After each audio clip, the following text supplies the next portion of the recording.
Dear students, your Nabaprasad here. Hope you all are fine at your home. Students, as a student of philosophy, we should remember that nothing is permanent in this world. So, the problem of coronavirus will not sustain or it will not be permanent. The problem will be solved very soon. That is why we should not waste our time, and as we study Gita, in Gita, Sri Krishna said, whatever may be the situation, we should do our duty properly. So let us do our duty properly, whatever the situation may be. It will be terminated very soon and we shall be on track. Students, as you have studied Socrates, his philosophy, today I shall discuss Socrates' philosophy in details in both Assamese and English language. I know that you already had got the notes as well as some classes have been taken for discussions. To know Socrates, as you have in your syllabus, some pre-Socratic philosophers are there, starting from Thales. If you study Thales onwards till the time of Socrates, you will find that all the pre-Socratic philosophers were mainly concerned with the primal matter of the world or the origination of the world. From the time of Socrates, or you can say from the time of Sophist, the Sophist previous to Socrates was Protagoras. From the time of Protagoras, you can say the philosophy had been concentrated on the nature as well as behavior of human being. From the time of Sophist, philosophers were not much interested in the explanation of the mystery of the world as well as the nature of the primal matter which was prevailed in pre-Socratic time starting from Thales. গতিকে এই কথাখিনি আমি বুজা দৰকাৰ. Now if you see Socrates, মই যদি অসমীয়াত ক'বলৈ যাওঁ, Socratesক বিশ্ব দাৰ্শনিক চিন্তাধাৰাৰ মূল প্ৰণেতা ৰূপে চিহ্নিত কৰিব পাৰি. Socratesৰ আগত থেলিছ, মানে যাক আমি থেলছ কওঁ, থেলছৰ চিন্তাধাৰাৰ পৰাই দাৰ্শনিক চিন্তাৰ ভেটি নিৰ্মাণ হৈছিল যদিও Socratesৰ হাততহে এই দাৰ্শনিক চিন্তাই পৰিপক্কতা লাভ কৰে. সেইকাৰণে Socratesৰ দাৰ্শনিক দৃষ্টিভংগীকে মূল খুঁটি হিচাপে লৈ গ্ৰীক দাৰ্শনিক পৰম্পৰাক দুই ভাগত বিভক্ত কৰা হৈছে. The whole tradition of Greek philosophy has been divided into two heads, pre-Socratic philosophy, মানে Socratesৰ আগৰ, আৰু post-Socratic philosophy, Socratesৰ পিছৰ দৰ্শন. এই বিশ্ববৰেণ্য দাৰ্শনিক Socrates পত্নী আৰু 3 সন্তানৰ সৈতে এথেন্স চহৰৰ বাসিন্দা আছিল.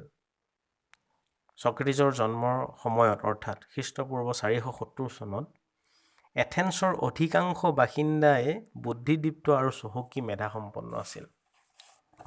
এতিয়া আমি যদি Socratesৰ বায়োগ্ৰাফিলৈ যাওঁ, লাইফ হিষ্ট্ৰীলৈ যাওঁ, তেনেহ'লে তোমালোকে কিতাপত পাবা এই কথাখিনি.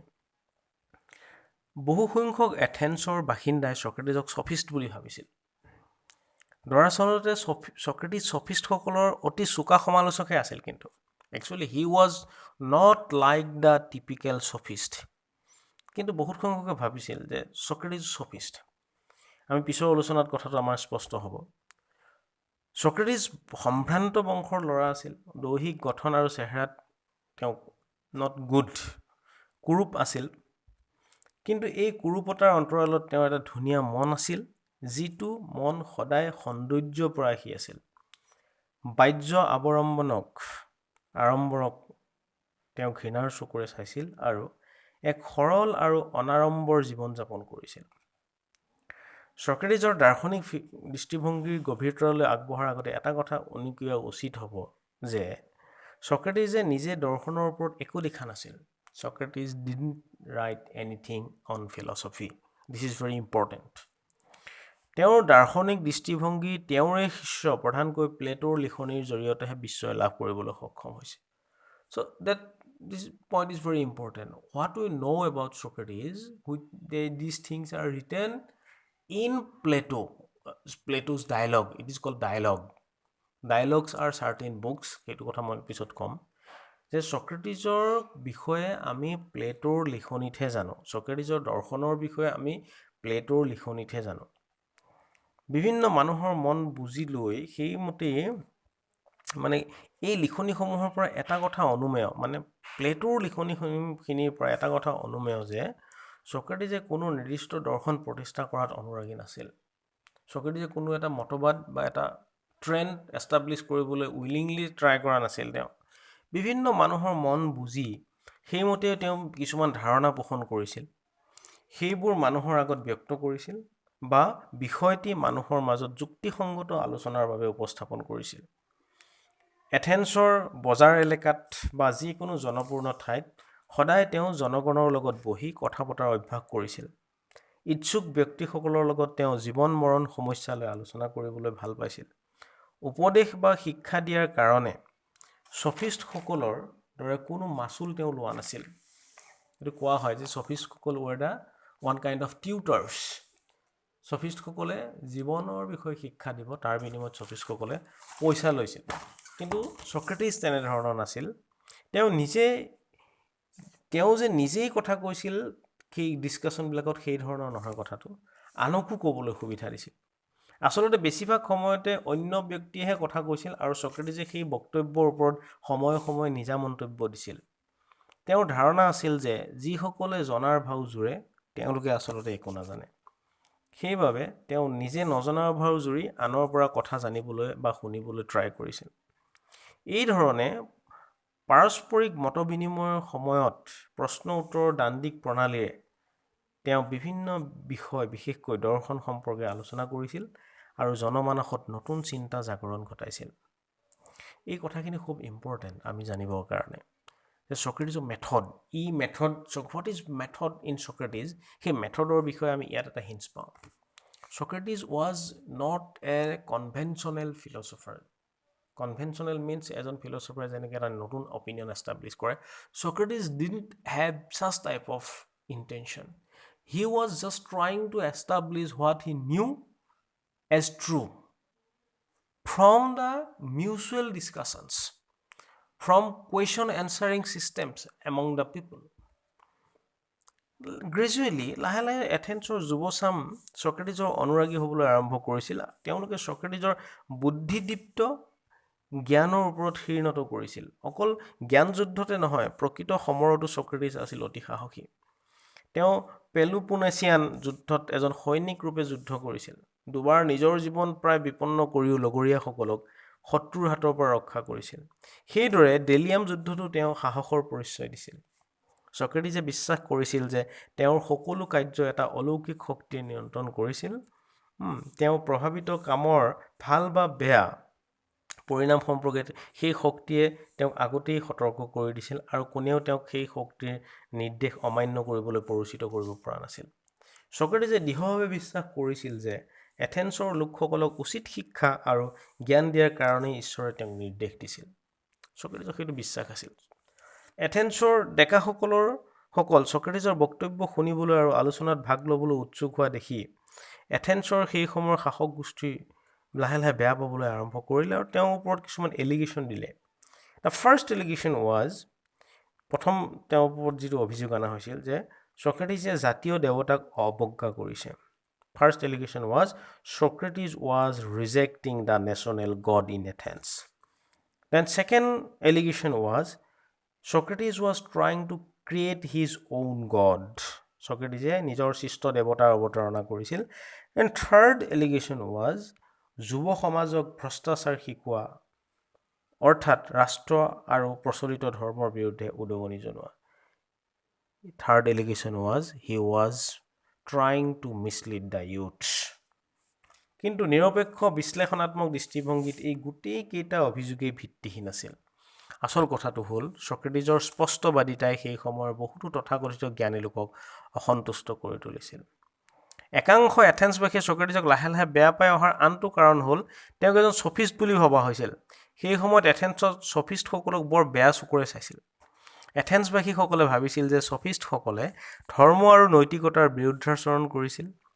এৰিষ্ট'ফেন্স এই সম্পৰ্কে দ্য ক্লাউডছ নামৰ এখন নাটকো লিখিছিল আৰু তাত ছক্ৰেটিছক নায়ক বা মূল চৰিত্ৰ হিচাপে দেখুৱাইছিল, যিটো কথাই ছক্ৰেটিছক বন্দী আৰু পিছৰ পৰ্যায়ত তেওঁৰ ওপৰত বিচাৰ আৰম্ভ হোৱাত অৰিহণা যোগাইছিল। বিচাৰ প্ৰক্ৰিয়াত ছক্ৰেটিছে নিজকে বচাবৰ কাৰণে যুক্তি তৰ্ক কৰিছিল। যুক্তি তৰ্কত তেওঁ নিজক বচাবলৈ চেষ্টা কৰাৰ পৰিৱৰ্তে এথেন্সত চলি থকা দুৰ্নীতিবোৰ উদঙাই দেখুৱাবলৈ চেষ্টা কৰিছিল। তেওঁ ইমানেই নিৰ্ভয়ভাৱে নিজৰ নিৰ্দোষিতা প্ৰমাণ কৰিছিল যে তেওঁ দাবী কৰিছিল যে বিচাৰালয়ত মানে কোৰ্টত তেওঁৰ ঠাই কাঠগড়ালত হোৱাতকৈ হ'ব লাগিছিল আচলতে জাজৰ ঠাইত। এই ধৰণৰ আচৰণৰ বাবে বিচাৰকসকলৰ খং উঠিল আৰু তেওঁক মৃত্যুদণ্ড দিলে।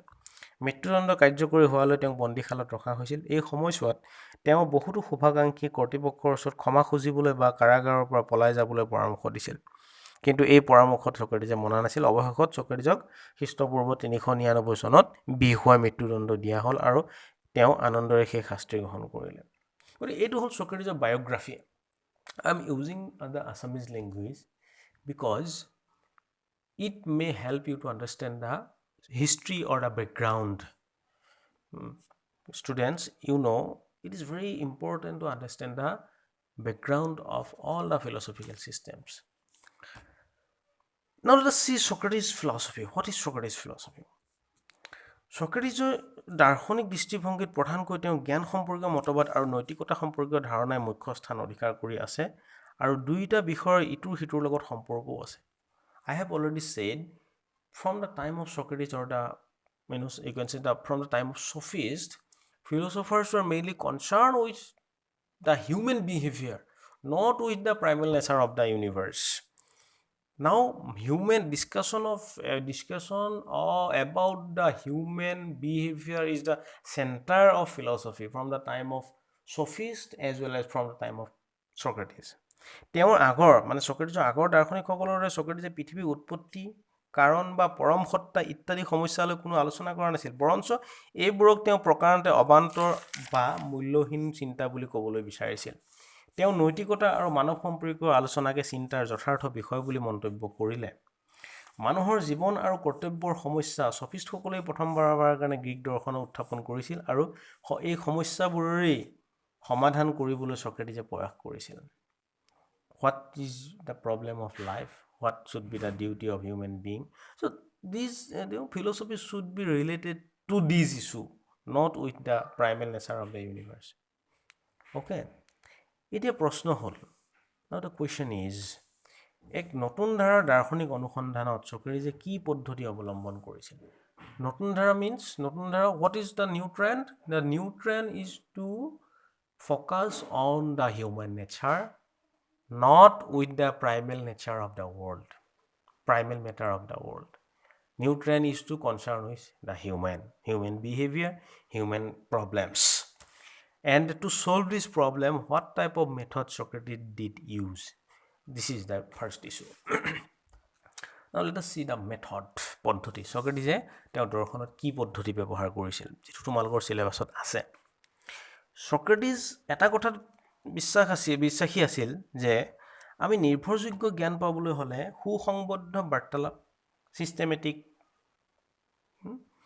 our questioning, answering, or our talking, our discussion should be systematic. Then, কথোপকথন, প্ৰশ্নোত্তৰ আদি ধৰণৰ দাণ্ডিক পদ্ধতিৰ সঠিক প্ৰয়োগ কৰিব পাৰিব লাগিব। ছক্ৰেটিছে এটা কথা বিশ্বাস কৰিছিল, আমিও জানো, আমি ক্লাছ এটাত এজন টিচাৰে কেৱল কৈ থাকিলে কথাবিলাক সমাধান নহয় বা আণ্ডাৰষ্টেণ্ডিংটো ক্লিয়াৰ নহয়। আমি যদি টিচাৰে কওঁ, ষ্টুডেণ্টেও কয়, ষ্টুডেণ্টেও যদি নিজৰ মতামত ৰাখে, টিচাৰেও নিজৰ মতামত ৰাখে, এটা মিউচুৱেল ডিছকাশ্যনছত আমি আচল আণ্ডাৰষ্টেণ্ডিংটো লৈ যাম, bus there may be a solution or there may be some results. Socrates had the faith on such type of method. তেওঁ কৈছিল যে our discussions, we should have a systematic discussions, systematic question answering method, And that method can be said as dialectic method. Dialectic means there will be a thesis, এটা কথা উপস্থাপন হ'ব, there will be antithesis, সেই কথাৰ প্ৰত্যুত্তৰত নতুন কথা আকৌ হ'ব, and there will be synthesis, means thesis, antithesis and synthesis. মানে এটা এজনে বক্তাই কথা উপস্থাপন কৰিব, বাকী তেওঁ সেই আলোচনাত অংশগ্ৰহণ কৰা সকলে সেই কথাৰ ওপৰত নিজৰ বক্তব্য ৰাখিব, কেতিয়াবা ছাপোৰ্ট কৰিব, কেতিয়াবা অপোজ কৰিব, আৰু দুইটা পক্ষ মিলাই এটা সিদ্ধান্তত there will be consensus. So that is synthesis. So method is one kind of dialectic method which indicate about a thesis, means establishment of certain statement. Antithesis means some kind of critical discussion about that statement, and there will be synthesis, means there will be consensus, and that will be the result, and that is the method used by Socrates. Socrates বিশ্বাস কৰিছিল যে বিভিন্ন ব্যক্তিৰ মাজত হোৱা বাৰ্তালাপৰ জৰিয়তে য'ত প্ৰত্যেকে নিজৰ মনৰ ধাৰণা স্পষ্ট কৰা সুবিধা পায়, তাতেই প্ৰকৃত জ্ঞানৰ সম্ভাৱনা থাকে। এই পদ্ধতিক সক্ৰেটিছে দাণ্ডিক পদ্ধতিৰ বৌদ্ধিক ধাত্ৰীবিদ্যা, ইণ্টেলেকচুৱেল মিডৱাইফাৰী বুলি কৈছিল। ধাত্ৰীবিদ্যা কি মই আপোনাক কৈ যাম তোমালোকক। তেওঁৰ ধাৰণা আছিল যে আমি ক্ৰমান্বয়ে অসম্পূৰ্ণ আৰু ভুল অভিপ্ৰায়বোৰক শুদ্ধ আৰু সম্পূৰ্ণ কৰি গৈ থাকিলে শেষত সম্পূৰ্ণ সত্যত উপনীত হ'ব পাৰিম। তেওঁ কি ক'লে যে আমি ক্ৰমান্বয়ে অসম্পূৰ্ণ আৰু ভুল অভিপ্ৰায়বোৰক শুদ্ধ আৰু সম্পূৰ্ণ কৰি গৈ থাকিলে শেষত সম্পূৰ্ণ সত্যত উপনীত হ'ব পাৰিম। আমি এটা statement, suppose I have forwarded one statement. That statement may not be perfect. Then there will be counter statement which will improve my own statement. And in this way, if we eliminate the imperfect statement, then gradually we shall get one perfect statement from the mutual discussions. So our method should be proceed in that way. প্লেটোৰ থিয়েটেটাছ নামৰ dialog, প্লেটোৰে dialog লিখিছিল, মই সেই কথাটো পিছলৈ আহিম। Dialog means সংলাপ। প্লেটোৱে সংলাপ কিছুমান লিখিছিল, তেওঁ গ্ৰন্থবিলাকক সংলাপ বুলি কোৱা হয়, ডায়লগ বুলি কোৱা হয়, য'ত মূল বক্তা হিচাপে সক্ৰেটিছক ৰাখিছিল। সক্ৰেটিছে তেওঁ ষ্টুডেণ্ট বা ছাৰাউণ্ডিঙৰ লগত যিবিলাক কথা পাতিছিল, সেই কথাবিলাকে লিপিবদ্ধ কৰিছিল প্লেটোৱে তেওঁৰ ডায়লগবিলাকত। আৰু সেই ডায়লগবিলাকৰ ভিতৰত অন্যতম এখন ডায়লগ আছিল থিয়েটেটাছ। সেই থিয়েটেটাছ নামৰ ডায়লগত সক্ৰেটিছৰ এই পদ্ধতিক বৌদ্ধিক ধাত্ৰীবিদ্যা বুলি এই কাৰণেই কোৱা হৈছে যে এগৰাকী ধায়ে সন্তান প্ৰসৱ কৰোৱাৰ সময়ত সহায় কৰাৰ দৰেই এই পদ্ধতিয়ে উত্তৰ প্ৰত্যুত্তৰ কৰোতাসকলৰ মনত নিহিত হৈ থকা কোনো সংজ্ঞা বা মতামত উলিয়াই আনি সৰ্বসন্মতিক্ৰমে প্ৰতিষ্ঠা কৰাত সহায় কৰে। It is very important. Plato mentioned this method in Theaetetus. In that way, he said the method is just like the activity of midwifery. It is one kind of intellectual midwifery. As the midwifery helped to deliver one baby, likewise, this method used by Socrates helps us to find it out from our mind the hidden talent as well as hidden assumption as well as hidden knowledge by the help of you can say mutual discussions, mutual question answering method, etc., and we can have one good result. Socrates' দাৰ্শনিক পদ্ধতিটোক প্ৰকল্প অপৰ্ষণ পদ্ধতিৰ সৈতেও ৰিজাব পাৰি। প্ৰকল্প অপৰ্ষণ পদ্ধতি য'ত তুলনামূলকভাৱে শুদ্ধ ধাৰণাটো গ্ৰহণ কৰি বাকী বিৰোধী ধাৰণাবোৰক অপসাৰণ কৰা হয়। It is one kind of method of hypothesis elimination. যে আমি আগতে যিটো আমি কৈ আছোঁ যে প্ৰথম এটা statement, suppose I have forwarded on statement, that statement may not be perfect at the very first stage. There will be counter statement which will modify my own statement. In the dialectic method, there will be a synthesis, means there will be a proper statement. So in this way we shall get the right establishment of knowledge. খ্ৰীষ্টপূৰ্ব 500 চনত সফিষ্টসকলে দৰ্শনৰ বিভিন্ন বিষয়ৰ ওপৰত এথেন্সবাসীৰ আগত বক্তব্য দাঙি ধৰিছিল, য'ত সেই নিৰ্দিষ্ট বক্তাজনৰ বক্তব্যই প্ৰাধান্য লাভ কৰিছিল। সফিষ্টসকলে কিন্তু সক্ৰেটিছৰ মেথডটো এডপ্ট কৰা নাছিল। সফিষ্টসকলে they were adopting certain method where the speaker only demonstrate and the listener will have to accept. But Socrates' method was different. It is one kind of both-sided method. পিছত এই পদ্ধতিৰ পৰিৱৰ্তে যিটো সফিষ্টসকলে ইউজ কৰিছিল, এই পদ্ধতিৰ পৰিৱৰ্তে সক্ৰেটিছে এটা নতুন পদ্ধতি আৰম্ভ কৰিছিল, য'ত এথেন্সবাসীয়ে সক্ৰেটিছৰ সমানে সমানে নিজৰ মনৰ ভাৱ প্ৰকাশ কৰাৰ সুযোগ আৰু সুবিধা পালে। এই ধৰণৰ আলোচনা তথা প্ৰশ্ন উত্তৰ মাধ্যমেৰে আগমনাত্মক পদ্ধতিৰে যুক্তিসংগতভাৱে এক নতুন সাৰ্বিক সত্যত উপনীত হোৱাৰ এক প্ৰক্ৰিয়া আৰম্ভ হৈ গ'ল। So Socrates was using the dialectic method where there will be question answering system, where there will be mutual discussions, which will be inductive.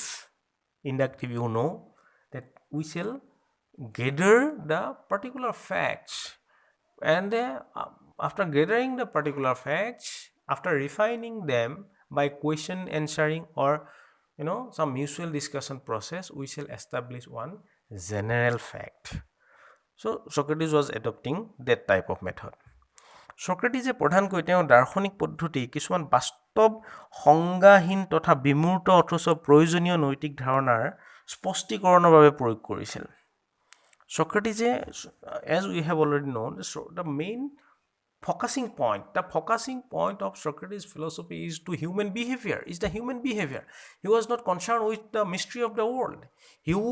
His philosophy was concentrated on human behavior, and he has used his method to find out certain ethical concepts which are regarded as abstract, For example, the idea of virtue, idea of wisdom, idea of courage, justice, etc. এই নৈতিক ধাৰণাবোৰ তেওঁ clarify কৰিব খুজিছিল by using that method. এই ধাৰণাসমূহ তেওঁৰ শ্ৰোতাৰ আগত উপস্থাপন কৰি নিজে সবিশেষ নজনাৰ ভাও জুৰিছিল আৰু আনৰ মতামতসমূহ আগ্ৰহেৰে শুনিছিল। আৰু এই তেওঁ সমূহীয়া সিদ্ধান্তলৈ আহি তাৰ সংজ্ঞা আগবঢ়াবলৈ প্ৰয়াস কৰিছিল। তেওঁ কনচেপ্টবিলাক দি দিছিল, হোৱাট ইজ ভাৰ্চু, ছাপোজ তেওঁ সুধিছিল যে what is virtue, then the gathering will answer the virtue is like that, তেওঁ নজনাৰ ধৰণে আছিল। বিভিন্নজনে বিভিন্ন মতামত দিলে ভাৰ্চুৰ ওপৰত। তাৰপিছত গোটেই মতামতখিনি মিলাই যিটো এটা বেষ্ট ডেফিনেশ্যন বুলি কনচিডাৰ কৰা হ'ব, that definition will be established. So it is resulted from mutual discussing process. Socrates বিশ্বাস কৰিছিল যে মানুহৰ জ্ঞানৰ সীমাবদ্ধতাৰ যি সচেতনতা বা জ্ঞান, সেয়ে মানুহক আনক নিজে জ্ঞানী বুলি ভবা লোকতকৈ শ্ৰেষ্ঠ কৰি তুলিব পাৰে। That is very important. Socrates বিশ্বাস কৰিছিল যে মানুহৰ জ্ঞানৰ সীমাবদ্ধতাৰ যি সচেতনতা, যে we have limited knowledge but we should have that awareness of that limitation, বা জ্ঞান সচেতনতা বা জ্ঞান সিয়ে মানুহক আনতকৈ নিজকে জ্ঞানী বুলি ভবা লোকতকৈ শ্ৰেষ্ঠ কৰি তুলিব পাৰে। Socrates এই পদ্ধতি তৰ্ক বুলি ক'ব নোৱাৰি। Socrates যিটো কুৱেশ্যন আনচাৰিং মেথড, তাক আমি ডিবেট বুলি কিন্তু ক'ব নোৱাৰোঁ। কিয় নোৱাৰোঁ? ই এক সংশয়বাদী মনোভাৱেৰে এক নিৰ্দিষ্ট বিষয়ৰ ওপৰত কৰা প্ৰশ্ন, যিয়ে শ্ৰোতাৰ মাজত সেই সম্পৰ্কীয় আৰু নতুন প্ৰশ্নৰ সঞ্চাৰ কৰে, আৰু এই ধৰণে এটা দান্দিক প্ৰক্ৰিয়াৰ মাজেৰে সকলোৰে গ্ৰহণীয় এক উত্তৰত উপনীত হ'ব পাৰি। ইয়াৰ বাবে আলোচনাত অংশগ্ৰহণকাৰীসকলৰ আলোচ্য বিষয়ৰ ওপৰত সম্যক জ্ঞান থকাৰ প্ৰয়োজন হয়। Socrates বা তেওঁ অনুগামীসকলে সেই কাৰণে আলোচনাৰ বিষয় নিৰ্ধাৰণ কৰোঁতে সেই কাৰণে সাৱধানতা অৱলম্বন কৰিছিল। মানে ইছ্যুটো যেতিয়া আমি Socrates ডিচাইড কৰে যে let us discuss date particular issue, সেই ইছ্যুটো চুজ কৰোঁতে তেওঁ he was very careful so that everybody can understand and everybody can take part in the discussion. Okay, বিষয়বস্তু